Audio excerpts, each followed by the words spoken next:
大家好，歡迎大家收睇 MCAT Channel。嚟到今個星期一，又到我訪問 KC 啦。大家開始之前都係嗰句記得 like 同埋 subscribe 我哋嘅 channel 啦。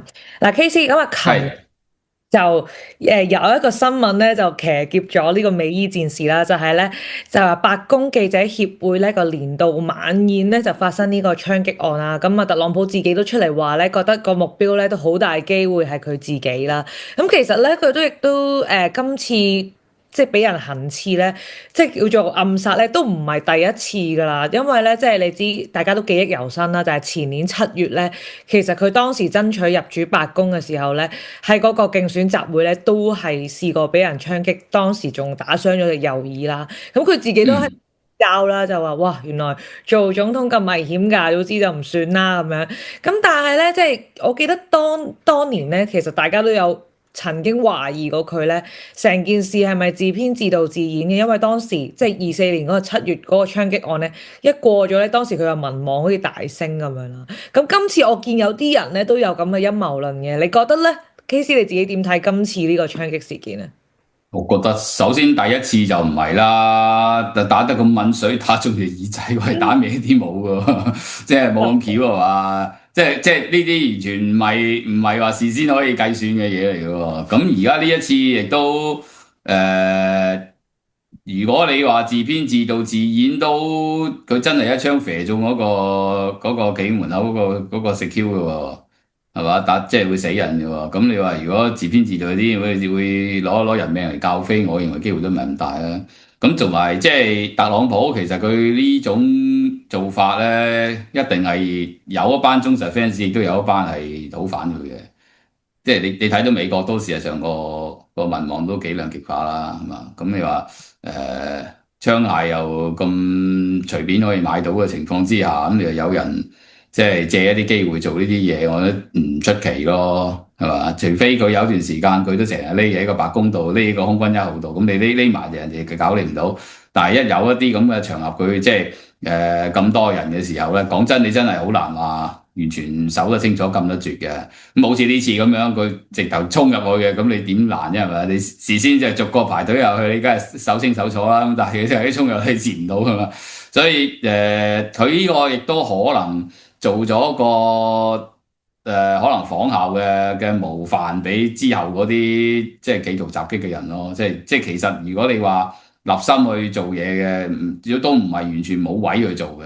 明德開戶即送你50蚊美金，轉倉優惠高達780蚊港元。咁佢自己咧都強調，覺得今次呢個槍擊案咧就唔關而家嗰個同伊朗嘅戰事有關啦。你覺得係咪啊？即係你應該都完全唔我唔知，關，但係我覺得未必，我覺得未必。即係可能有即係啲關。因為你自從打起仗之後咧，佢嘅言論啦，措辭啦，啊點樣翻去石器時代啊，佢旗下嗰啲官員嗰啲種族啊、宗教偏激嗰啲言論啊，即係其實你呢扎嘢都幾煽動性嘅。即係有啲人其實睇完電視或者個情緒真係可能有啲失控都唔定㗎。咁你一嗯。失控嘅時候，咪可能亂嚟咯。嗯，係，同埋今次咧，個槍手就當場俾人活捉啦。咁但係咧，我見有啲新聞都講啦，今次呢一個槍手咧，就其實佢唔係一個普通嘅一啲即係街頭罪犯嚟嘅喎，佢係高學歷嘅喎，即係話佢係本身又係即係理工背景啦，跟住唔出奇啊，話佢係唔出奇。係啦，跟住又乜疑似有呢個 NASA 背景啦，即係話。以前嗰啲伊斯蘭好多嗰啲死士都係咁㗎，甚至你講嘅襲擊嗰啲都係啦，識揸飛機嘅。話大佬識揸飛機喎，你話俾你同我都唔識揸，係咪先？所哦。以即係呢扎人唔一定低學歷嘅，但係學歷高還學歷高一回事啊。佢可能嗰思想啊或者價值啊極端化咗嘅時候就好難講嘅啊。嗯，咁會唔會可能就係都反映緊就係而家可能嗰個即係學你話齋，特朗普而家咁鬼極端，咁會唔會佢令到可能嗰個政治裂痕咧已經可能深到令到一啲呢啲高學歷嘅精英咧都已經好極端啦，即係已經係諗嘢好極端，開始會做埋呢啲咁嘅行為咁樣。我我認為學歷高同勁極端就冇必然關係嘅。即係有一啲學歷高嘅都好理性，咁但係有啲可以好極端，佢極唔極端其實同佢本身嗰個性格啊、歷史背景啊、價值啊嗰啲有關咯。啊，嗯哼咁歷史背景就包括佢嘅出身啦。如果即係今次咁樣，即係將伊朗毀滅到咁樣嘅程度，其實如果有一啲係嗰邊出嚟嘅，無論係宗教好、地理好，係睇到自己嘅歷史、自己嘅家園、自己嘅宗教係咁樣被蹂躪之下，咁有一啲好極端嘅情緒唔出奇咯，即係尤其是會觸發咗本身個性格係比較傾向係極端嗰一類咯。咁即係佢個性格同佢個學歷亦都未必有關係嘅。有啲即係唔一樣樣範圍啦。即係如果你真係嗰啲好極端嘅性格，亦都有時唔係咁容易浮面俾你睇得到。佢哋可能平時都係收收埋埋，即係好多呢啲做出一啲好嚇人嘅嘢嗰啲。你譬如事後起翻佢底，佢根本一路都係好低調啊，可能睇唔出有啲咩問題。咁但係佢喺個內心度儲咗一段相當長嘅時間，突然間爆發出嚟，咁就有行動。不過可能大家普遍都會覺得，即係讀得書比較多嘅人都會理性啲啦，即係唔會咁暴力去解決問題。睇你讀咩書嘅，睇你點讀嘅啫，唔一定嘅。我見到話咧，即係呢個槍手咧，話佢係當時即係24年嘅時候咧，有向賀錦麗嘅總統嗰邊就競選有捐過款嘅喎，即係咪其實佢由一開始已經係捐廿幾蚊啫，捐廿幾蚊好少嘅。即係代表佢一開始已經係唔支持特朗普咯，更加佢去到而家特朗普演變到越嚟越多事端嘅時候，佢就可能不過唔支持特朗普唔出奇，我相信美國都有1/3至1半人係唔支持佢，咁但係即係你唔支持佢唔等於會做呢啲嘢噶嘛，係咪？即係如果你去到一個咁極端嘅位，即係攞自己嘅前途甚至性命去教飛去做呢樣嘢，佢一定係有啲嘢上咗腦啦，覺得係即係替天行道嗰隻啦，係咪？係，咁但係你估佢即係而家，但係你會唔會形容而家佢美國嗰個政治裂痕其實已經好深啊？你覺得？佢咁做就其實唔止美國呢嘢，即係如果任何一個領袖係嘛，就算你當年我哋林鄭咁樣，如果你即係講一啲嘢、做一啲嘢係令個社會係極化嘅，咁其實都會產生裂痕嘅。咁當然佢特朗普都係呢種人啊。嗯哼。咁同埋咧，佢而家就話即係過咗呢件事咧，即係就話嗰個要即係見嗰個，即係話嗰個白宮宴會廳啊，即係話唔安全啊，即係話要即係之後要再起翻啦。你覺得咧？你覺得係咪又真係防呢啲事？即係攞呢個借口去合理化佢大肆揮霍去起個宮殿啫，呢個係咪？除非你又唔好出街啫，你而家走出白宮範圍，咁其實都有機會俾人暗殺噶啦，係咪？所以啲人你起完白宮之後，又要起一架即係話金碧輝煌嘅飛機、金碧輝煌嘅車，咁好多錢使啦，搵嚟講嘅呢個又係。所以啲人咪覺得佢係自導自演咯，即係每次有呢啲事情之後，佢又好似有啲嘢可以得益咁樣。咪同埋今次雖然你話嗰個咁佢識得把握機會啫，機會主義啫。咪但同埋雖然你話佢今次係好近咁樣射嗰個人啦，但係因為話佢嗰個防彈衣今次其實佢又冇事噶嘛，會唔會其實你覺得真係冇可能咩？冇可能係佢自己成件事佢安排出嚟咩？佢次次都冇事喎。我認為機會好低咯，牌面睇係即係理性啲睇咁，即係冇咁巧係嘛？因為你即係咁樣拍一槍，講真射中乜都得噶嘛。可能佢根本都唔係好 care 其他人俾人射中咧。唔係咁你即係如果真係入咗去嘅話，佢係咪咁順利可以做一場咁假嘅戲？如果你真係截佢唔到，佢又真係向台上射，好似上一次咁，係咪真係咩都射唔中咧？好難講喎。我覺得太多巧合啦，我好難想像呢個可以係一個理性結果。唉，冇發生喺佢身上太多太多可能性啦。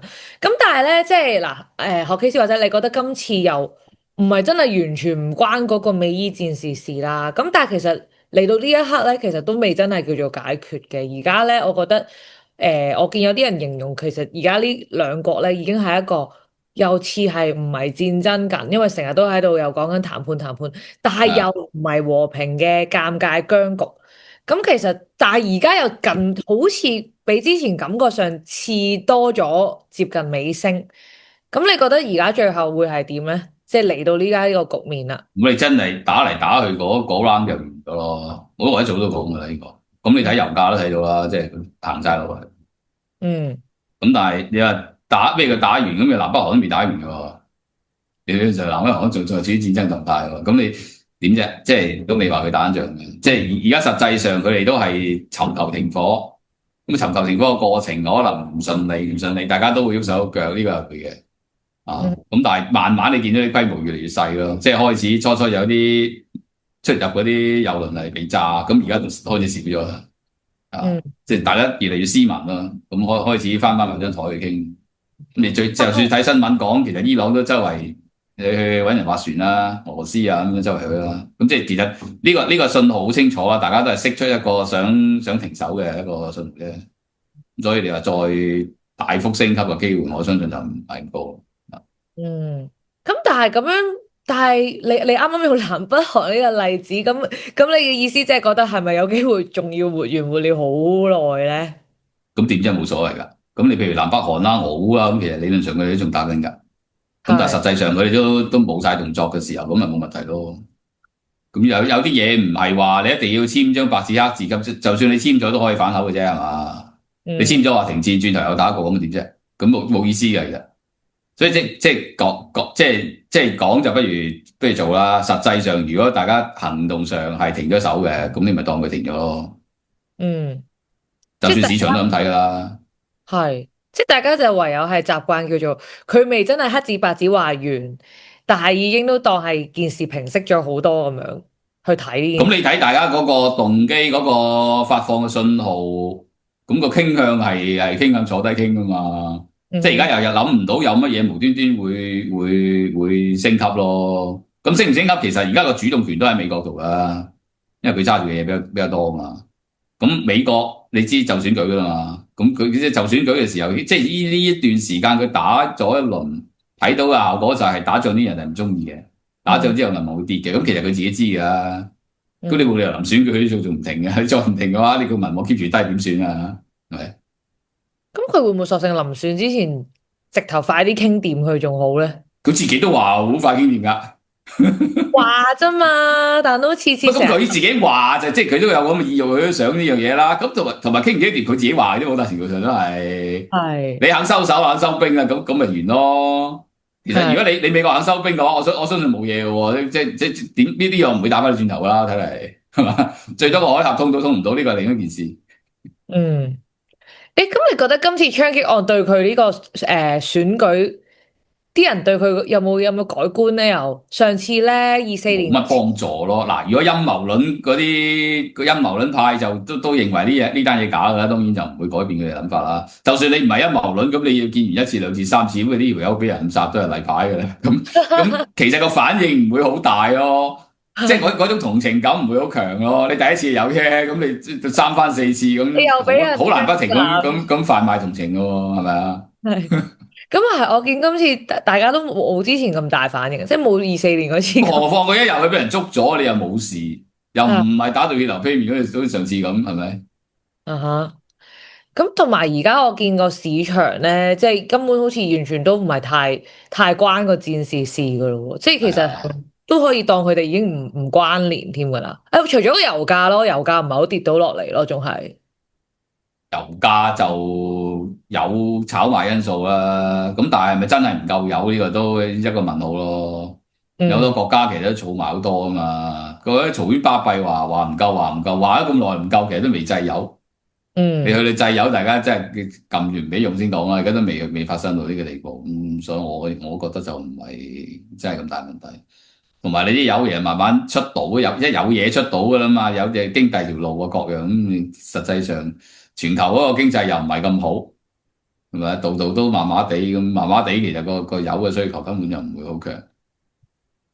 但係而家佢要有啲乜嘢因素可以令佢落得翻嚟咧？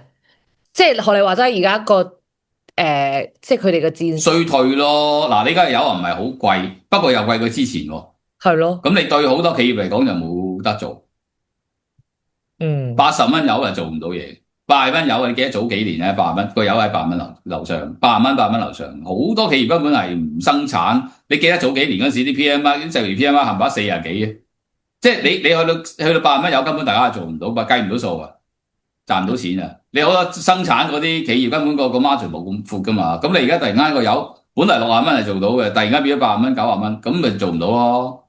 做唔到嘢，你一段相當長嘅時間要停產啦。我唔係講油喎，我講其他嗰啲製造業喎、工業喎。咁你如果你嗰啲嘢停咗一大段時間，咁你話對經濟有冇影響？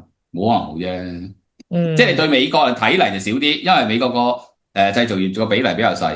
咁你但係全球好多地方都有製造業噶嘛。咁你全球有好多地方，你咁停法唔掂噶喎，係咪先？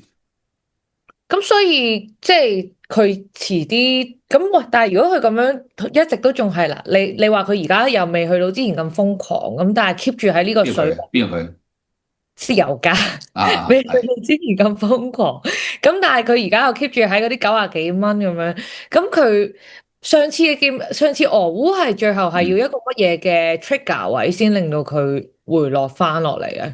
冇咩㗎，炒一輪炒唔上咪炒翻落去咯。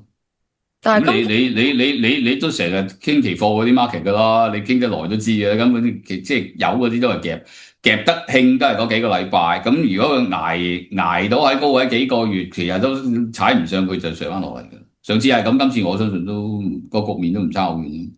即係你按上次俄烏嗰次咁度，咁個油可能即係企到5月頭咁，差唔多頂唔順佢又上翻落嚟。因為你一去到幾個月嘅話，你喂。好多企業啊，成嗰啲叫救命咧，佢真係同你停鬼晒，停鬼晒，你到時都冇人買油啦。邊個油價仲登啊？嗯，係，即係其實差唔多噶咯喎，而家都4月尾啦。但係我唔係純粹係覺得佢好似比大家想象中企得耐咯，個高位。但係個隊落嚟啊，可能比想象中狼死啊。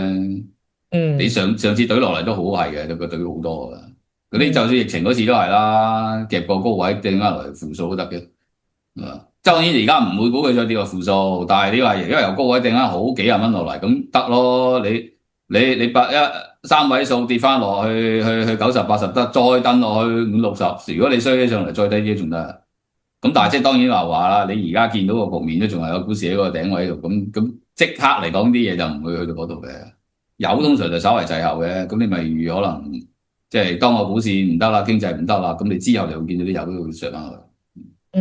但呢排啲股市咧，即係好多股市啦，即係美股啊、日韓嗰啲，全部都即係創新高位啦。即係咁，其實係會唔會已經係炒先咗咧？即係會唔會突然間，即係因為大家之前感覺上好似有啲錢好似即係唔係好敢喺主板美股嗰度企得太多。咁又好似舊年嗰個玩法咁分散咗喺其他嗰啲市場，但係你知即係日韓嗰啲其實冇咩概念，講嚟講去啲 RAM 股係嘛？咁你如果你冇乜概念都咁樣直上，尤其韓股嗰啲黐線咁直上嘅，就小心啲啦。通常呢啲都係可能好短線啲槓桿夾出嚟嘅現象，你上得快落得快。即係可能都差唔多炒完噶咯喎，係咪啊？唔係話佢炒完又會大跌，但係即係你急升嗰下就差不多出晒咯。咁你就算你有啲可能日股啲硬淨啲升咗唔跌，咁你晾咗高位度唔喐，咁你買咗唔喐，咁你都冇意思啊，係嘛？咁如果萬一有咩吹下佢嘅話，佢等翻落嚟，咁你又轉手，因為嗰啲嘢本身個波幅比較大。日韓台呢堆咁嘢都係3幾隻股票就夾起成個指數，其實好唔係咁安全咯，都係幾危險嘅嘢。係。